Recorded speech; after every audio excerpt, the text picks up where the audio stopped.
Well, joining me now from Bamako is Niankoro Samake. He's a former presidential candidate and Malian ambassador to India. He's also the executive director of Empower Mali, a foundation aimed at improving health and education.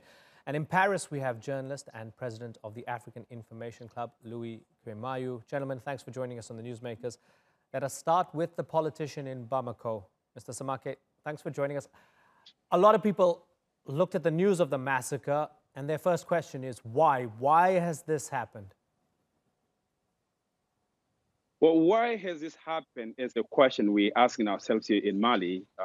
We certainly see this as unbelievable.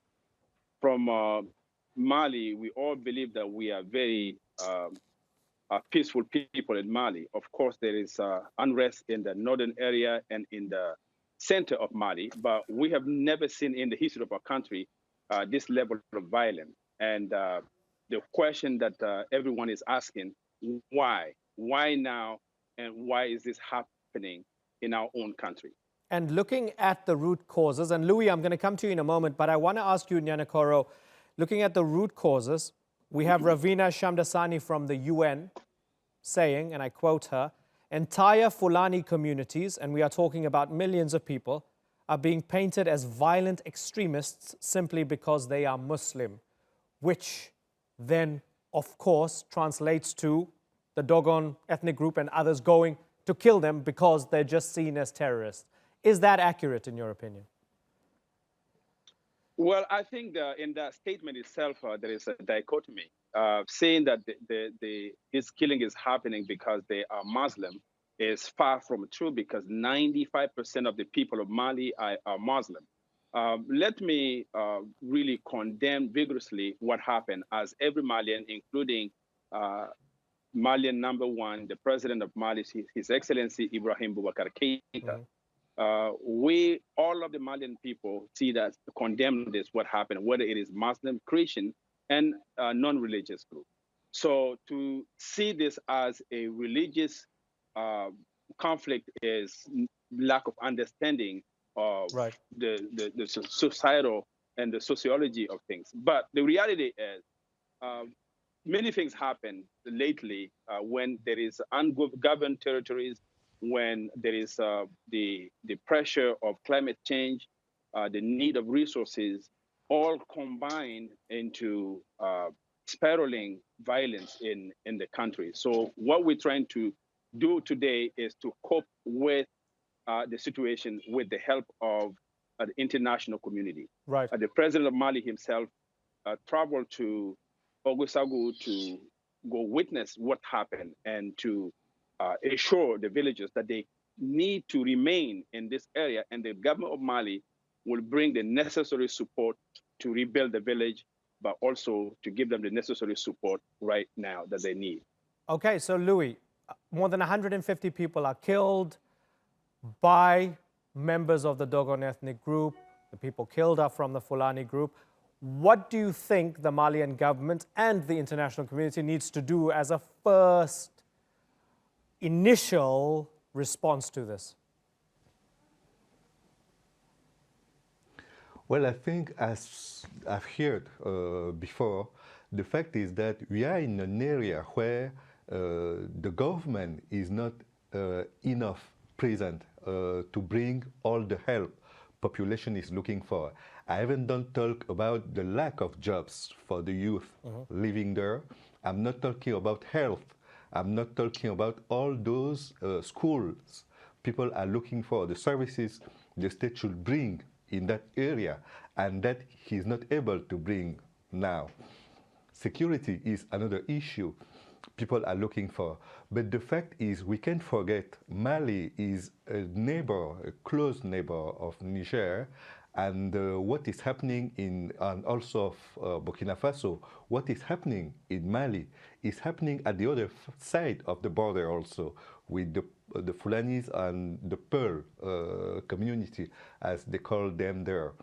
It is only because we have some sedentaries who live there and who need to have their cultures growing up regularly. And also we have some farmers who need to find place with grass, with the field where the animals, the cows can go and eat the field there. So those conflicts haven't started today. They are ancient. They are coming from very long times. We had it in Rwanda that produced the genocide. We are going to commemorate the 25th year it happened. So it is not only a matter of religion or a matter of people who are from a certain ethnic.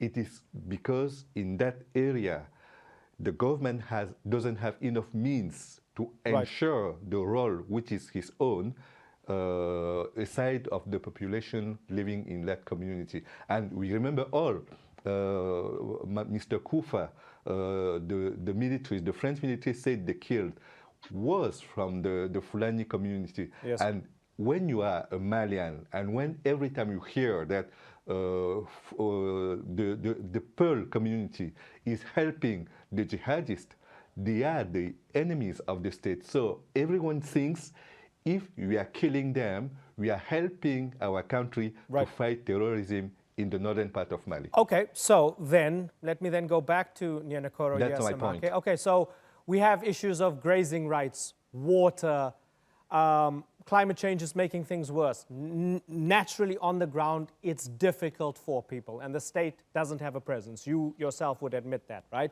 As a politician there. The state doesn't have a presence, and people are struggling to get by. These are all underlying root causes. But the people who did the killings call themselves self-defense groups. Now, they're claiming that they're defending their people against armed jihadis or extremists. Why are they taking it out on the likes of those innocent 157 people who were killed?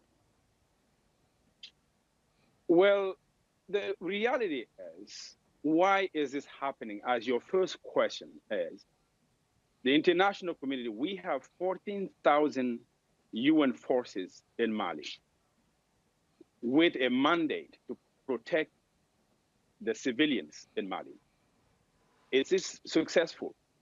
The result we're having today point to the direction that the civilians in Mali are being failed with this mission.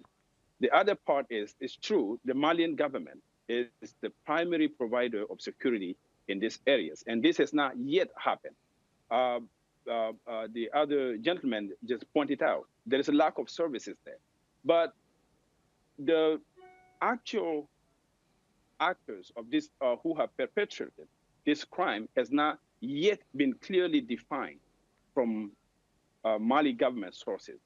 Now Malian people are still doubting that Malian can commit such a barbaric act against other Malian is beyond understanding.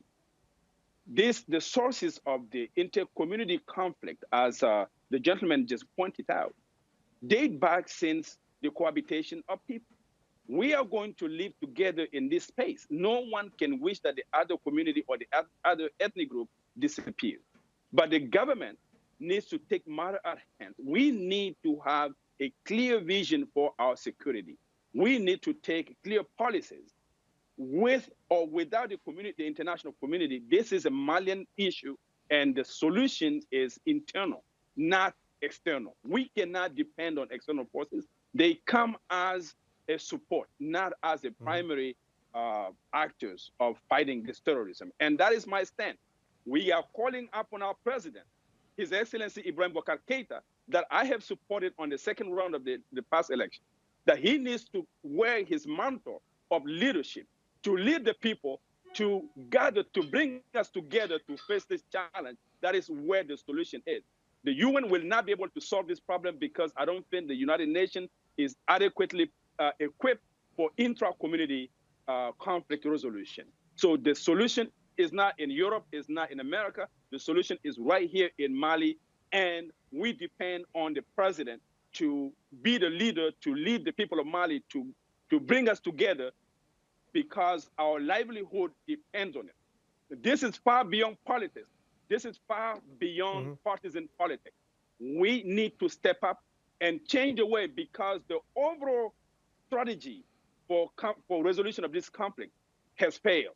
Yeah, so Mr. Samake, you say that the Malian government still hasn't fully determined who did this, and you also say that the UN can't really provide a solution here. This has to come from the Malian government. They're sending investigators, right? They're sending an entire team there to go and figure out what happened. So what are you saying? Are you saying the UN won't make much of a difference? It's a waste of time? Well, I'm saying let's change strategy. The current strategy is not working. And objectively, we can say that because violence has been spiraling in Mali. And this is not what we need right now. So investigations or not, we have to change the strategy. We have to make sure, for example, the UN or the forces in place can have a drone surveillance, a military drone surveillance, to make sure that we identify those who are committing crime. When people know that they will be identified, then it's a deterrent in itself. So these are things that we can do today. We can have drone surveillance over Mali today, and the means exist. So if the reality is to help resolve the problem, why can't we use this simple, even though expensive mechanism, but it can be done. They're spending more than $1 billion annually on the UN budget, yet we cannot, for the prevention of the people, for a successful mission of the United Nations in Mali, I believe that the use of drone surveillance will help tremendously to reduce the violence and the recurrence of violence in Mali. Louis, how do you stop the violence? Well, I think it's very difficult because it is not only violence inside a community, in an area. It is the violence because there is jihadism. We are fighting against jihadism. And when the UN says they are keeping peace, you can keep peace where there is no peace. You need to have peace before keeping it. So I think they should change now and try to fight, really, those who are not helping them to keep peace, and then after keep the peace they will gain after that.